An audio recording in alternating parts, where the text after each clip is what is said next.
This past June, a military veteran set himself on fire at the state capitol.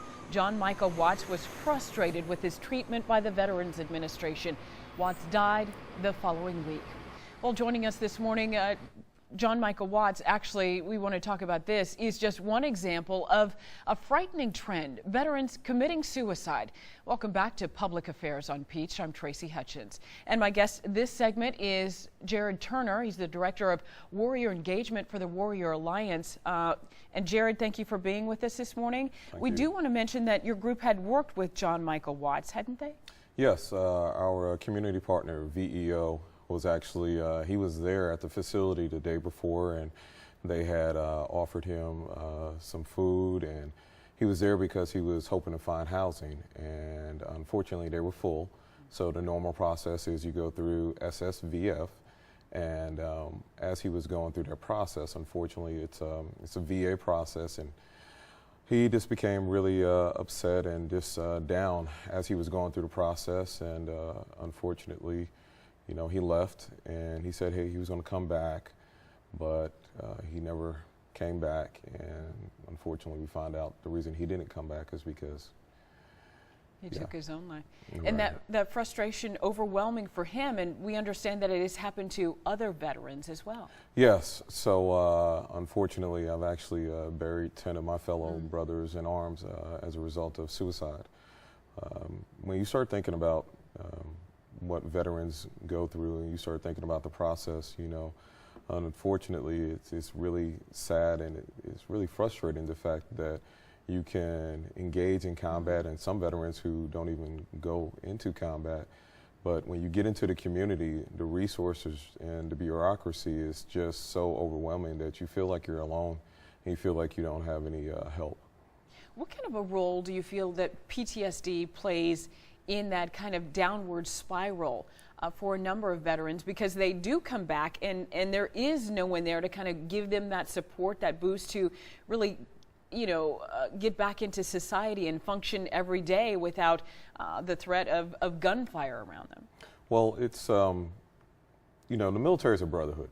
Let's just say that. It's one humongous family, and, you know, when we're all in our boots and in our uniform, you can look to the left, you look to the right, and you realize that, hey, that's somebody that you can be open with. That's somebody that you can communicate with. Unfortunately, and this is one of the reasons why the Warrior Alliance does exist, is when you do come back home, you look and, you know, hey, you just don't know who you can trust. You don't know who you can communicate to. You don't know who you can relate to.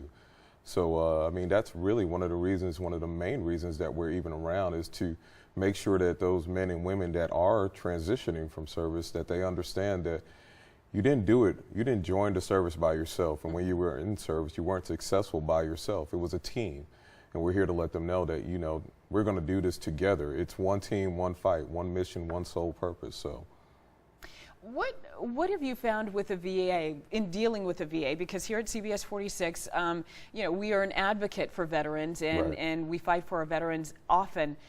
What has been your contact with the VA and your frustration possibly in getting veterans the care and help that they need? The VA is a large system, you know, and we're not here to bash the VA. It's just the size of the system. You know, right now you have over 200,000 veterans that live in the 13 counties that, you know, comprise metropolitan Atlanta. And you have to think about how hard it is for a veteran to get to one of the clinics, or how hard it's for a veteran to get to main body VA. You have to understand that frustration. When you think about PTSD and the depression and the anxiety that is related to PTSD, something as simple as getting in your vehicle and going downtown or going down the road to a clinic is not that easy for everybody. You know, it becomes very overwhelming. So when you start looking at this system, it's simply overwhelming. It's simply not understanding your population. Again, the VA is a large entity, so if you take a large ship, an aircraft carrier, and try and turn it, it does not turn quickly. Again, I personally feel that there are great people and with great intent at the VA, but we just have to be honest. Just look at the numbers. Look at how many people choose not to engage. they're tired, they're frustrated, and you know, when you're dealing with PTSD, anxiety, depression, these are things that just, it makes it hard. And unfortunately, these are barriers that you just don't see. So it's very frustrating and very hard. And Jarrad, quickly, how can folks get in contact with you if they need some help? Well, if they're interested, if they want to volunteer, if they want to engage with us, they can go to thewarrioralliance.org, or they can reach us at info@thewarrioralliance.org. And simply know and understand that it's for veterans, it's for spouses, it's for caregivers. You know, again, you didn't do this by yourself, so yeah, here we are. There's some people to help you out of it. Jarrad, thank you so much for your time. Thank you. Appreciate it.